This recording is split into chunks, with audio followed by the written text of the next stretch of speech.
The silver ship moved through space like a gentle bird. Its name was Harmony's Edge, and it carried the hopes of the Galactic Council. Captain Zextal stood on the bridge, his blue skin shining under the soft lights. He had done this many times before. First contact with new species was his job, and he was good at it. "Captain, we are entering the solar system," said his second officer, Threnke. Her voice was calm and musical, like all Vrek's voices. "The new species calls their home, world Earth." Zextal nodded. He looked at the yellow star ahead of them. Around it spun several planets, but only one mattered today. The third planet from the star was blue and green and white. It looked peaceful from this distance. "Send the standard greeting. Message," Zextal ordered. "Tell them we come in peace. We want to welcome them to the galactic community." The message went out across space at the speed of light. It was simple and friendly, just like all first contact messages. The Galactic Council had used the same words for over 1,000 years. Every new species got the same greeting. It worked, every time. On Earth, high above the planet, Commander Jake Morrison sat in his chair on Guardian 1. The space station spun slowly around Earth, watching the stars for any sign of trouble. Jake had been doing this job for 10 years, but today was different. Today, aliens were coming. "Sir, we're getting that message again," said Lieutenant Amy Parker. She was young and smart, with short brown hair and bright eyes. "Same thing they've been sending for the past hour." Jake rubbed his chin. The message was clear enough. Aliens were coming to say hello. They claimed to be peaceful. They wanted to talk. It all sounded nice, but Jake had read the reports. He knew what the big brains at Earth Defense Command were thinking. "Get me Admiral Bennett," Jake said. The screen flickered, and Admiral Carl Bennett appeared. He was an older man with gray hair and tired eyes. He had fought in 3 wars and lived through first contact with hostile species on other planets. He did not trust easily. "Jake, what's the situation?" Bennett asked. "The alien ship is still coming, sir. Same message. They say they come in peace. They want to welcome us to some galactic community thing." Bennett frowned. "How many ships?" "Just one, sir, small one, maybe the size of a frigate." "Just one ship?" Bennett's frown got deeper. "That doesn't make sense. If they're peaceful, why not send more ships? If they're not peaceful, why send so few?" Jake had been thinking the same thing. "Could be a trick, sir. Maybe this is just the scout. Maybe more ships are hiding somewhere." "Maybe," Bennett said. "Or maybe they think we're weak. Maybe they think one ship is enough to handle us." He paused. "Either way, I don't like it. We need to show them we're not pushovers." On Harmony's Edge, Captain Zextal waited. Usually, new species responded quickly to the greeting message. They would send a single small ship to meet them. There would be polite talk, gift exchange, and then formal introduction to the Galactic Council. It was always the same. But these, humans were taking their time. "Captain, we are getting a response," Threnke said. "Good. Put it on the main screen." The human who appeared was middle-aged with short, dark hair. He wore a blue uniform with many badges. His face was serious. "This is Commander Jake Morrison of Earth Defense Force. We have received your message. We welcome you to our solar system. Please maintain your current course and speed. We are sending ships to escort you to the meeting point." Zextal smiled. This was normal. Every species sent an escort. Usually it was one small ship, sometimes 2 if they were extra careful. "Very good," Zextal said to his crew. "They are following standard protocol. Prepare for escort arrival." But something was wrong. On his sensors, Threnke saw more than 1 or 2 ships. She saw many ships. Big ships. "Captain," she said, her voice uncertain. "I am reading 12 ships approaching. Large ships. They have weapons." Zextal looked at his screen. 12 ships was unusual, but not unheard of. Some species were more cautious than others. Maybe humans were just careful. "What class of ships?" he asked. "Destroyers, Captain, all of them. And something bigger behind them." Now Zextal was worried. Destroyers were warships. Why would a peaceful species send 12 warships to escort one diplomatic vessel? The human fleet came into view. The destroyers were sleek and dangerous-looking with gun turrets and missile pods clearly visible. Behind them came something much larger. It was 5 times the size of Harmony's Edge, with launch bays for smaller ships and enough weapons to destroy a small moon. "What is that big ship?" Zextal asked. Threnke checked her sensors. "It appears to be a carrier, Captain. The humans call it Liberty's Dawn." On the bridge of Liberty's Dawn, Admiral Bennett watched the alien ship on his screen. It looked harmless enough, but he had not survived 3 wars by trusting appearances. "All ships. This is Admiral Bennett. Maintain formation. Weapons on standby, but do not target unless I give the order." "Sir," said Captain Lisa Rodriguez from her destroyer Defiance, "the alien ship is very small. Are we sure we need this much firepower?" Bennett looked at the tactical display. 12 destroyers and a carrier did seem like a lot for one small alien ship, but better safe than sorry. "Rodriguez, we don't know anything about these aliens except what they tell us. Maybe their ships are small but powerful. Maybe they have friends hiding nearby. Maybe this is all a test to see how we respond." "Yes, sir," Rodriguez said. "Defiance is ready." On Harmony's Edge, the crew watched in growing alarm as the human fleet took formation around them. This was not normal first contact procedure. This was what warlike species did when they expected a fight. "Captain," Threnke whispered, "perhaps we should call for help." Zextal shook his head. "No. The Galactic Council specifically said this species showed no signs of aggression. Maybe this is just how they do things. Maybe they are naturally cautious." But in his heart he was beginning to wonder if the Council had made a mistake. In all his years of first contact, he had never seen anything like this. 12 warships. To escort one diplomatic vessel was not caution. It was either paranoia or preparation for war. The human commander's voice came over the radio again. "Alien vessel, this is Commander Morrison. You are cleared to proceed to coordinates we are. Transmitting. Our ships will escort you safely to the meeting point." Zextal looked at the coordinates. They were near Earth's moon, in open space. A good place for peaceful talks. Maybe these humans were just very, very careful. "Send our acknowledgement," he told his communications officer. "Tell them we are honored by their escort." As the mixed fleet moved toward the moon, both sides were thinking the same thing. The humans thought the aliens might be testing them, seeing if Earth was weak or strong. The aliens thought the humans might be preparing for war, showing their strength before talks began. Neither side understood that they were both wrong. The humans were just being human, bringing enough force to handle any possible problem. The aliens were just being alien, expecting the simple, peaceful greeting that had worked for 1,000 years. But in the space between Earth and its moon, 2 very different ideas of what normal meant were about to collide. And the galaxy would never be quite the same again. The meeting point was a quiet spot in space between Earth and its moon. The human fleet spread out in a protective circle around the alien ship. To the humans, this looked like proper security. To the aliens, it looked like they were surrounded. Dr. Elena Vasquez checked her equipment one more time. She was Earth's best expert on alien life, even though she had never actually met any aliens before today. Her dark hair was pulled back in a neat bun, and her hands shook just a little with excitement. "Ready, Doctor?" asked Ambassador Roy Patterson.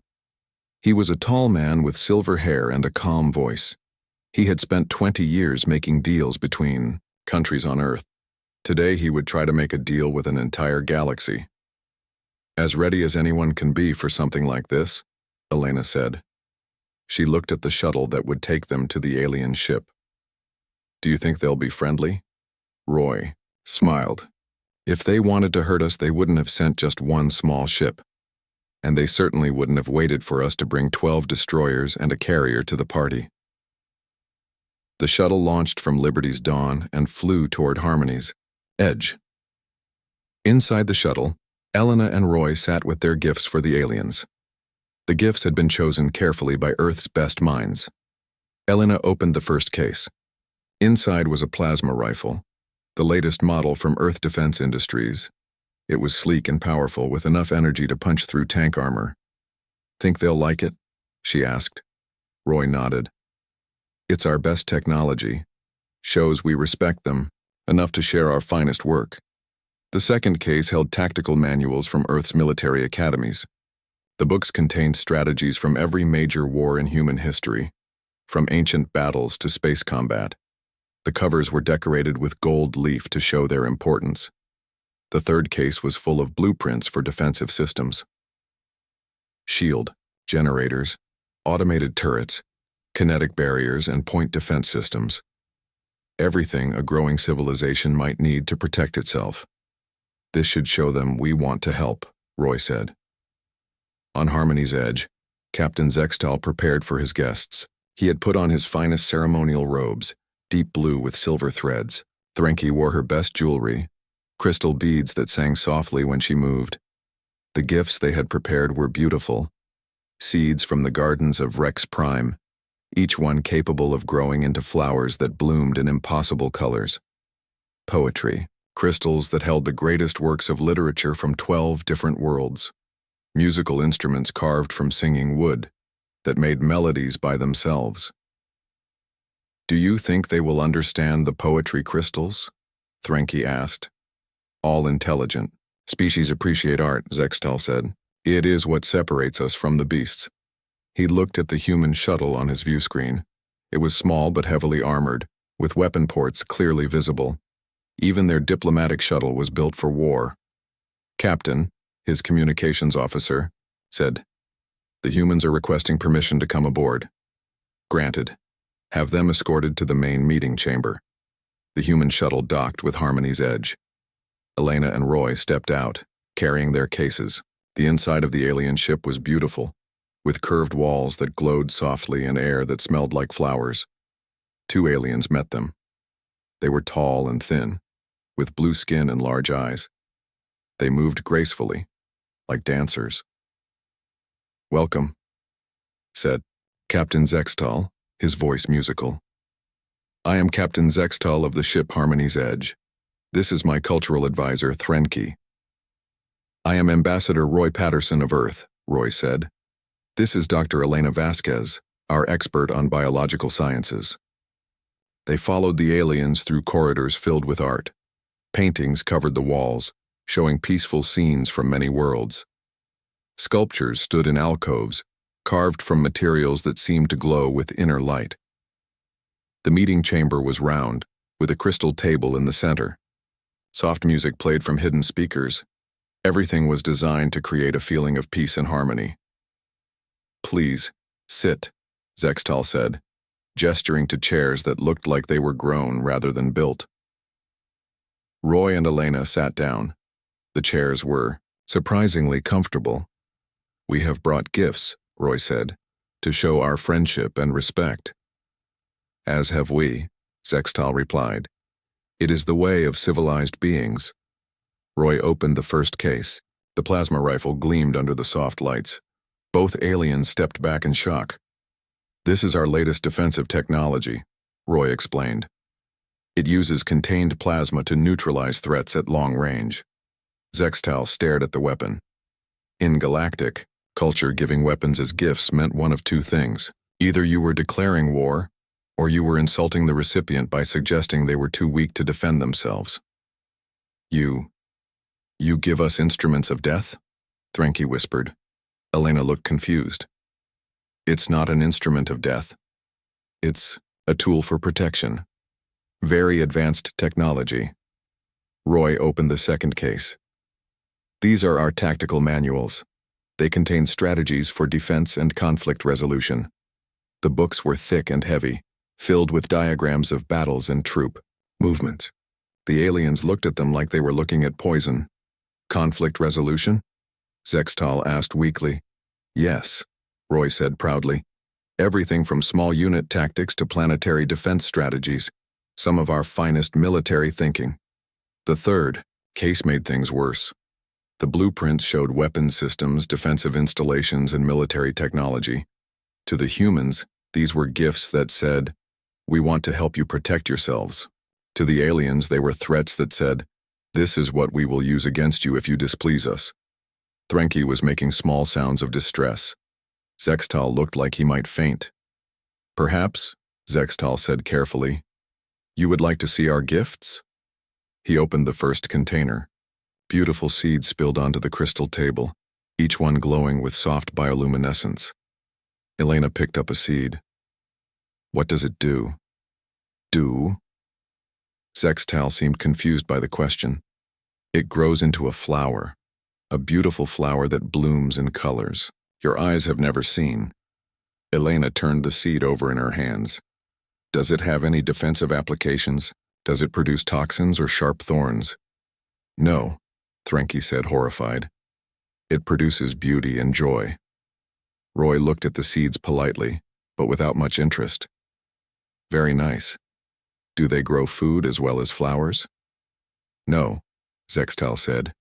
They are purely decorative. Roy nodded, but Elena could see he was confused. Why would anyone give away something that served no practical purpose? The poetry crystals were even worse. When Zextal activated one, it began reciting an epic poem about the beauty of sunrise on a distant world. The poem was 3 hours long. This is wonderful, Roy said after listening for 5 minutes. But we have limited time. Does it contain useful information? Technical data? Military intelligence? Zextal looked hurt. It contains the soul of our civilization, the greatest thoughts of our greatest minds. Elena picked up one of the musical instruments. It was carved from wood that seemed to glow from within. When she touched it, it made a sound like distant rain. Interesting, she said. How does it work? Some kind of sonic resonance system? It sings, Threnke said simply. It makes music to soothe the spirit. Can it be used for communication? Long-range signaling? Psychological warfare? Threnke made a sound like a wounded bird. The idea of using music for warfare was horrible to her. Roy tried to be diplomatic. These are very artistic gifts, very cultural. On Earth, we also appreciate art, but we tend to focus on more practical things first. Practical? Zextal asked. Yes, things that serve a purpose. Defense, communication, survival, expansion. The basic needs come first, then we add the nice things later. Elena nodded. It's like Maslow's hierarchy of needs. You have to take care of security and safety before you can worry about beauty and self-expression. The aliens looked at each other. They were beginning to understand that these humans thought very differently than other species they had met. On your world, Threnke asked carefully, do you create art? Of course, Elena said. We have museums, concerts, theaters, but those come after we've solved the important problems. What kind of problems? Zextal asked. Roy thought for a moment. Well, making sure everyone has enough food, clean water, safe places to live, protecting ourselves from natural disasters, diseases, hostile neighbors, building infrastructure for trade and communication, the basics of civilization. And after you solve these problems, then you make art?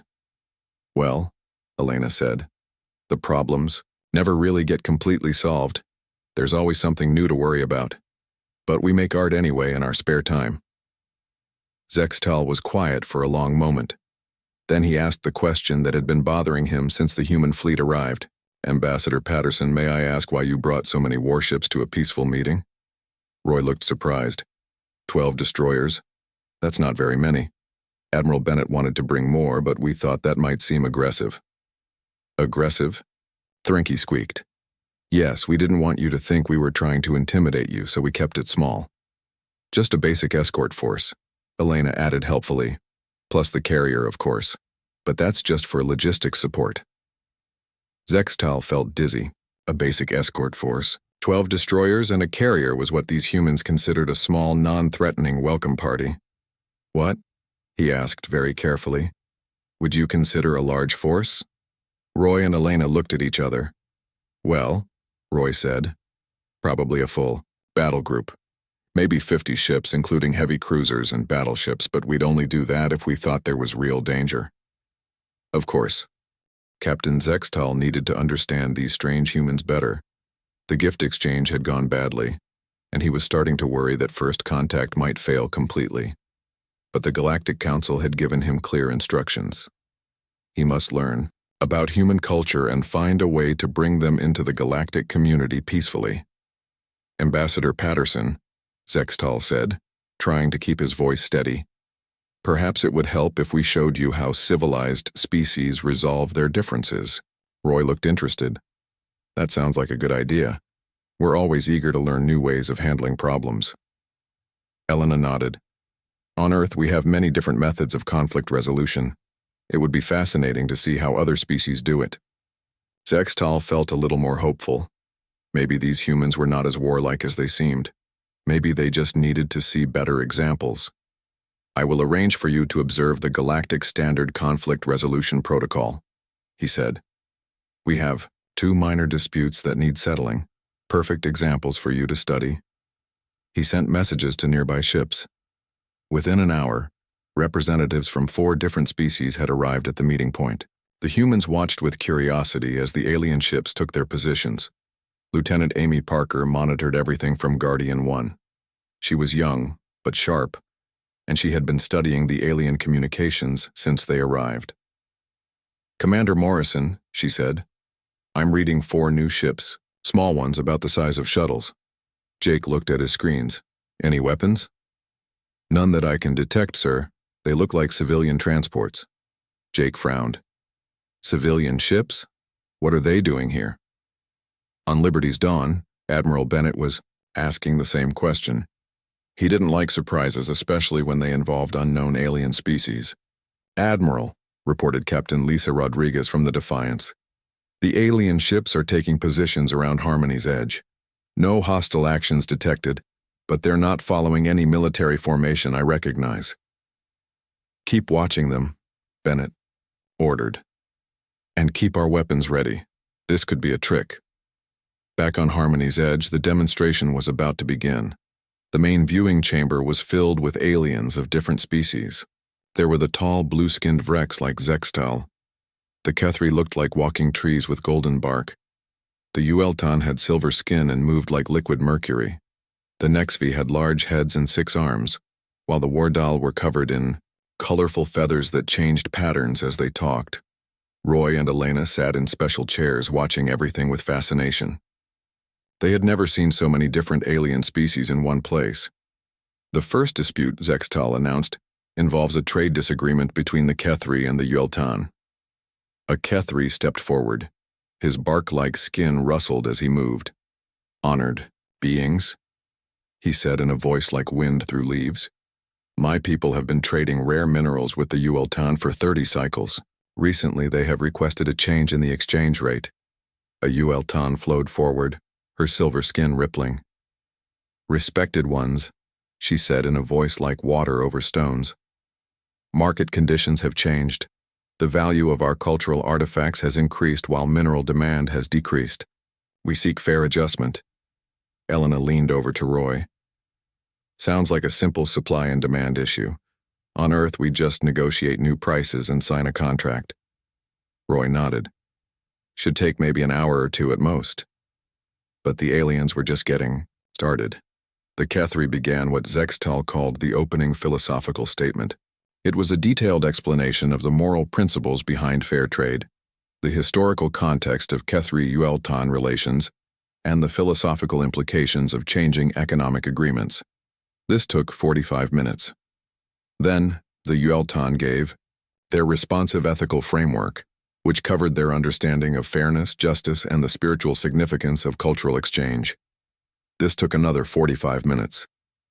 Amy Parker watched from Guardian 1, listening to the translated discussions. Commander Morrison, sir, are they actually arguing about trade prices? Jake checked the translation systems. Looks like it, but they're taking their time about it. Sir, they've been talking for 2 hours and haven't mentioned a single number. Yet, Jake rubbed his forehead. Maybe this is how aliens do business. Meanwhile, the aliens had moved on to the collaborative meditation phase.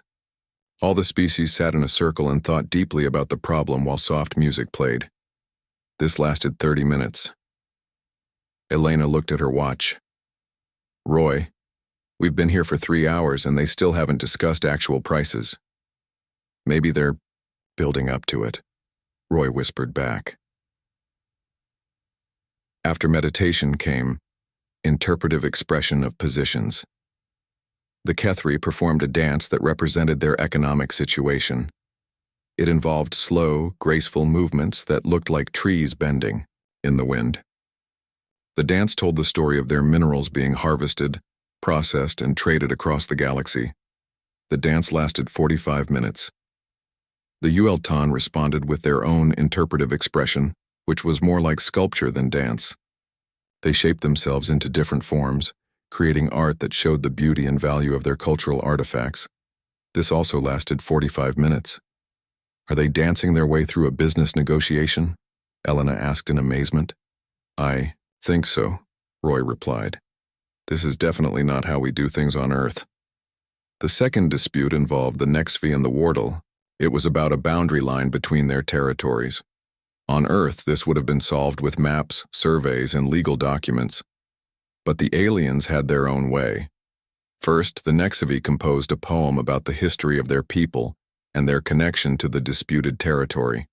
It was a beautiful poem, full of imagery about stars and ancient migrations. It took an hour to recite. Then the Wardle sang a song about their own history and their spiritual connection to the same territory. Their feathers changed colors as they sang, creating a light show that was stunning to watch. The song lasted an hour and 15 minutes. They're singing about property lines, Amy Parker reported to Commander Morrison. Sir, this is the strangest legal proceeding I've ever seen. Jake was getting tired just watching. How long do these alien negotiations usually take? No data, sir, but at this rate, it could be days. After the song came collaborative composition. Both species worked together to create a new poem that honored both their histories and found a solution that satisfied everyone. They spent 2 hours crafting verses about shared responsibility and mutual respect. The final solution was elegant and poetic, but it took Elena several minutes to figure out what they had actually decided. I think, she said to Roy, they're going to share the territory and take turns using it for different purposes. That's actually not a bad solution, Roy admitted. But did it really need to take 6 hours and 3 poems to figure that out? When both disputes were finally resolved, Zexatal turned to the human representatives with obvious pride. There, he said, you have seen how civilized beings handle disagreements, through patience, understanding, and collaborative art. Roy and Elena looked at each other. They had just watched alien species spend 6 hours solving problems that humans would have handled in 20 minutes. Very impressive, Roy said diplomatically. Very thorough. Yes, Elena added. Very artistic. Zextal beamed. Now, perhaps, you could share with us how humans handle such situations? Roy thought about it. Well, for the trade dispute, we would probably just sit down with calculators and figure out what the market rates actually are. Maybe get some economic data, look at supply and demand, and negotiate a price that works for everyone. And how long would this take? Threnke asked. Maybe an hour? 2 hours if it's complicated. The aliens looked shocked. An hour to solve a trade dispute? Without philosophical discussion? Without interpretive dance? What about the territorial dispute? Zextal asked weakly. Elena shrugged. We'd probably just measure the territory, figure out what each side actually needs it for, and draw up a legal agreement. Maybe set up a schedule for shared use. With songs and poems about your history? No, just maps and legal documents. Maybe some signatures. How long would this take? Roy considered. Probably 30 minutes once we had the maps. Most of the time would be spent on surveying the actual boundary. Threnke made a small sound of distress. 30 minutes to solve a territorial dispute that had taken 6 hours of poetry and song? These humans had no appreciation for the beauty of collaborative problem-solving. But, Zextal asked desperately, surely you must have some ceremony, some ritual to mark the importance of the agreement? Oh, sure, Elena said. We'd probably shake hands and maybe have lunch together afterward. Lunch? You know, food. A meal. It's traditional to share food after making a deal. Sergeant Nick Davis had been listening to the translations from his position on Guardian 1. He keyed his radio to Commander Morrison. Sir, did the aliens just spend 6 hours doing what we could have done in 30 minutes? Jake sighed. Looks like it, Davis. Apparently they like to take their time. Sir, with respect, if we spent 6 hours on every little problem, we'd never get anything done. Jake thought about Earth's history. Humans had built cities, explored continents, fought wars, made peace, developed technology, and reached for the stars. They had done all of this while dealing with thousands of disputes, conflicts, and disagreements. If they had spent 6 hours on each problem, they would probably still be. Captain Zextal was more confused than ever. The demonstration had shown these humans how civilized beings solved problems, but they seemed unimpressed. In fact, they seemed to think the galactic way was too slow and complicated. Perhaps, Zextal said hopefully, we could learn more about human civilization. Would you share some of your history with us? Roy and Elena looked at each other. They had prepared for this moment during the flight to the alien ship. Of course, Roy said. We'd be happy to share our peaceful achievements with you. Elena opened her tablet and connected it to the alien ship's display system. We brought some educational materials about human exploration, science, and cooperation. Cry. First image showed 2 men in old-fashioned clothes standing by a river. They carried backpacks and long wooden poles. This is the Lewis and Clark expedition, Elena explained. 2 of our greatest explorers. They mapped an entire continent, making peaceful contact with dozens of different tribes. The aliens leaned forward with interest. This sounded like proper, peaceful exploration. How wonderful, Threnke said. They must have been very brave to travel so far with just walking sticks. Elena looked confused. Walking sticks? Oh, you mean their rifles. Those aren't walking sticks. They're weapons. Weapons? Zextal's voice cracked slightly. Well, yes. They were exploring unknown territory. There were dangerous animals, hostile tribes, and rival nations trying to claim the same land. They needed protection. Roy nodded. Plus, they had to hunt for food along the way. You can't carry 2 years' worth of supplies on a wilderness expedition. The aliens stared at the image. The peaceful explorers were carrying weapons designed to kill other intelligent beings.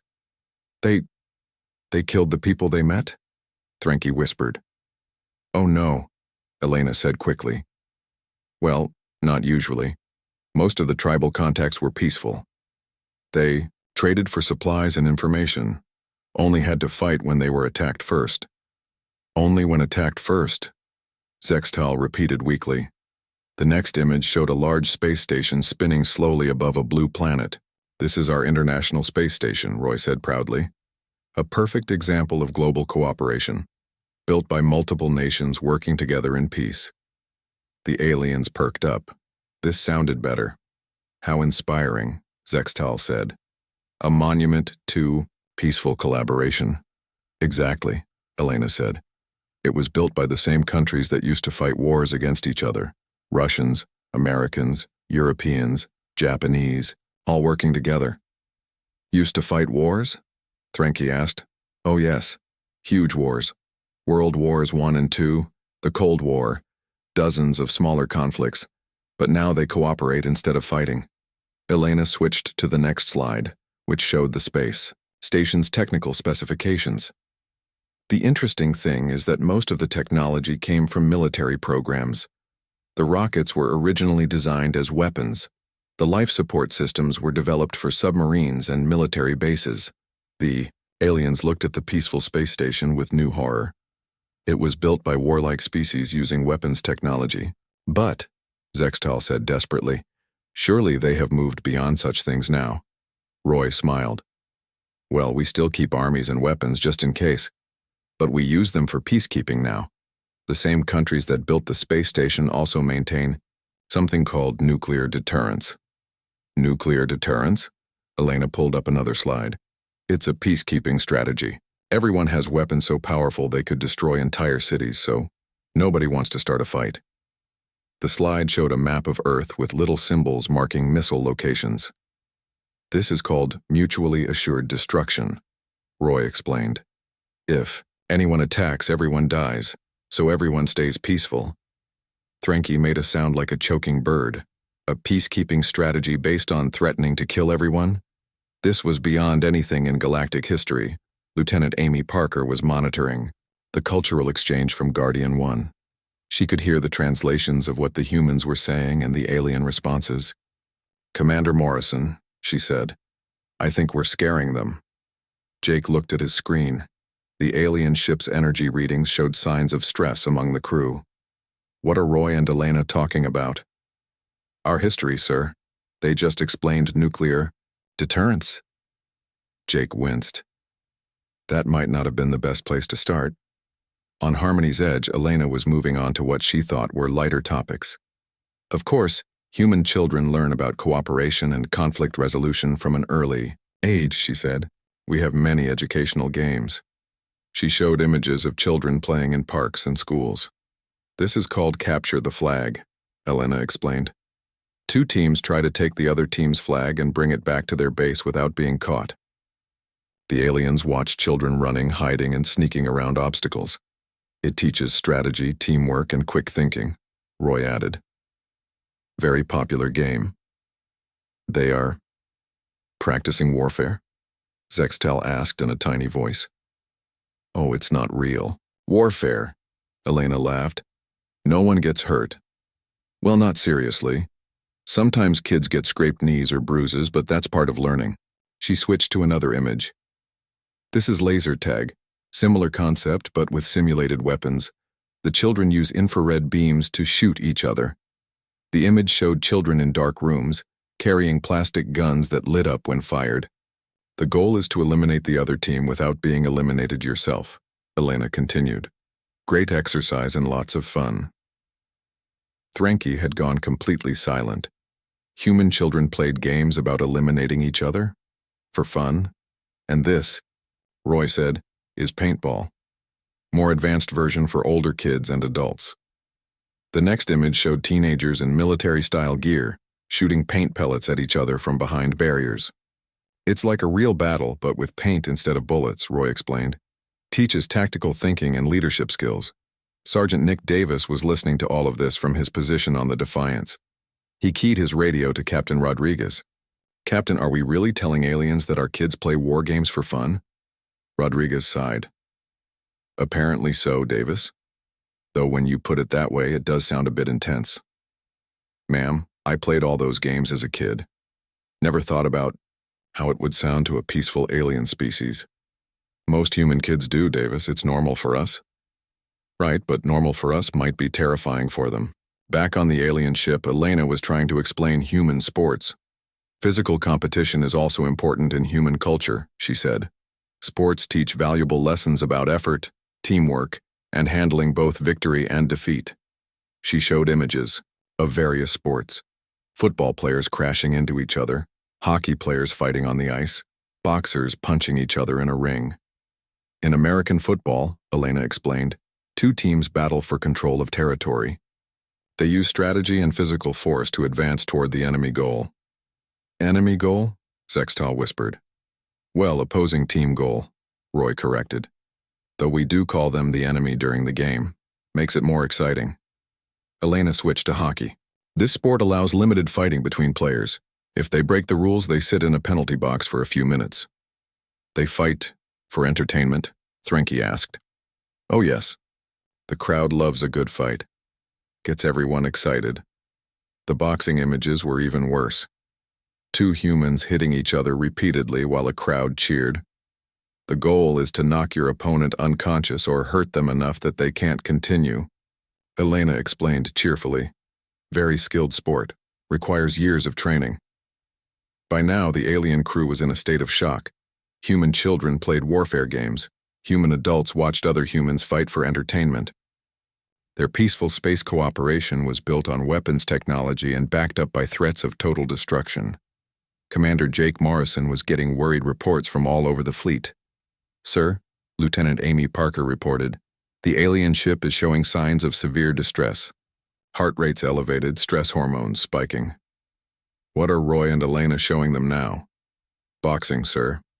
And before that it was paintball and capture the flag." Jake rubbed his forehead. "Maybe we should have sent a cultural expert who wasn't raised on Earth." Captain Lisa Rodriguez called in from the Defiance. Admiral Bennett wants to know if we should prepare for the aliens to run away. Tell the Admiral that we're probably not making the best first impression, Jake replied. On Harmony's Edge, Zextal was trying to process everything he had learned. These humans were incredibly violent by galactic standards, but they seemed to think this was normal and even positive. Ambassador Patterson, he said carefully, all of these activities in the games, the sports, the military cooperation, this is considered normal on your world? Absolutely, Roy said. Standard human culture. Every society on Earth has some version of these things. Every society? Elena nodded. Sports and games are universal human activities. Some variations, but the basic concepts are the same everywhere. And your children all participate in these military training exercises? Well, we don't call them military training, Elena said. They're just games. Fun activities that happen to teach useful skills. What kind of useful skills? Roy thought about it. Strategy, leadership, quick decision-making under pressure, working as a team, dealing with opponents, handling failure, physical fitness, spatial awareness. And these skills are useful for what? Life, Elena said simply. Human life requires all of those abilities. Zextal was beginning to understand something terrible. These humans didn't think they were being violent or warlike. The cultural exchange was not going well. Captain Zextal sat in stunned silence, trying to process everything he had learned about human civilization. These beings were unlike anything the Galactic Council had ever encountered. They were violent, aggressive, and militaristic, yet they seemed to think this was perfectly normal. Ambassador Roy Patterson could see that something was wrong. The aliens looked sick and frightened. Captain Zextal, Roy said gently, I hope we haven't said anything to upset you. We were just trying to share our culture. Zextal looked up at him with large, sad eyes. Ambassador, your people are very different from other species we have met. Different how? Dr. Elena Vasquez asked. You are very focused on conflict and violence. Even your peaceful activities seem to involve some form of combat. Elena frowned. I wouldn't say we're focused on violence, we just have to be prepared for problems. Problems? Roy nodded. Life is difficult. There are always challenges to overcome. Natural disasters, resource shortages, territorial disputes, hostile neighbors. Humans have learned to be ready for anything. Before Zextal could respond, alarms started blaring throughout Harmony's Edge. The ship's communications officer was shouting in the Vrex language. What's happening? Elena asked. Threnke looked terrified. Ships approaching. Many ships. The Sectar Empire. On Guardian 1, Lieutenant Amy Parker was watching her sensors with growing alarm. Commander Morrison, we have multiple contacts approaching fast. 47 ships, all of them large. Jake Morrison felt his stomach drop. 47 ships? What kind of ships? Reading battle cruisers, destroyers, fighter carriers. Sir, this is a full war fleet. Jake hit his emergency button. All ships, this is Guardian 1. We have incoming hostiles. Battle stations immediately. On Liberty's dawn, Admiral Carl Bennett was already moving toward the bridge when the alarm started. Report, he barked. Sectar Empire Fleet, sir, reported his tactical officer. 47 ships in attack formation. They're not responding to our hails. Bennett looked at the tactical display. The enemy fleet was 3 times larger than the human escort force. Get me Captain Rodriguez on the Defiance. Lisa Rodriguez appeared on the screen. Admiral, my sensors show Sectar heavy battleships. They outgun us significantly. I can see that, Captain. Get our fleet into defensive formation around the alien ship. On Harmony's Edge, Captain Zextal was trying to contact the Sectar fleet commander. This is Captain Zextal of Harmony's Edge. We are on a peaceful diplomatic mission. Please identify yourselves and state your intentions. The response came in the harsh, growling language of the Sectar. The translation system quickly converted it to Galactic Standard. This is War Commander Graktal of the Sectar Empire. You will surrender immediately. Your ships will be captured. Your crews will be enslaved. Resistance is futile. Zextal looked at Roy and Elena with hopeless eyes. This is how it always goes with the Sectar. They attack peaceful meetings. Always? Roy asked. For the past 50 years they have been expanding into our territory. The Galactic Council has been negotiating with them, trying to find a peaceful solution. How's that working out? Elena asked. Threnke answered sadly. They keep taking more territory while we negotiate. Each time we meet, they demand more and give less. Roy and Elena looked at each other. This sounded familiar. Captain, Roy said, what do you usually do when they attack like this? We surrender, Zextal said simply. Then we spend years negotiating for the release of our people and ships. It is the civilized way. Years? Elena asked. Sometimes decades. The Sectar enjoy the negotiation process. They make many demands. Amy Parker's voice crackled over the radio from Guardian 1. All ships, the Sectar fleet has weapons locked on us. Time to impact. 4 minutes. Admiral Bennett was on the command channel to all human ships. All vessels, this is Admiral Bennett. We are outnumbered 3-1. Prepare for battle. Protect the diplomatic ship at all costs. Captain Zextal heard the human communications and looked confused. Admiral Bennett, there is no need to fight. We will surrender peacefully. Bennett's voice came through the speakers. Captain, with respect, we don't surrender to bullies. Bullies? Roy explained. Aggressive people who use threats and violence to get what they want. Humans don't like bullies. Elena nodded. We especially don't like bullies who attack peaceful meetings. On the Defiance, Captain Lisa Rodriguez was preparing her ship for battle. All stations, battle ready. Load all weapons, raise shields. Her, weapons officer, looked worried. Captain, the enemy has 47 ships, we only have 13. Rodriguez smiled grimly. 47 ships sounds like a fair fight to me. A fair fight, ma'am? Well, it would be if we were trying to capture them alive. Since we just need to stop them, this should be easy. The Sectar fleet was closing fast. War Commander Graktal was confident. He had destroyed many peaceful alien fleets before. These humans looked small and weak. Fire warning shots, Graktal ordered. Show them our power. The Sectar ships fired massive energy beams that lit up space like lightning. The shots passed close to the human fleet, a display of superior firepower.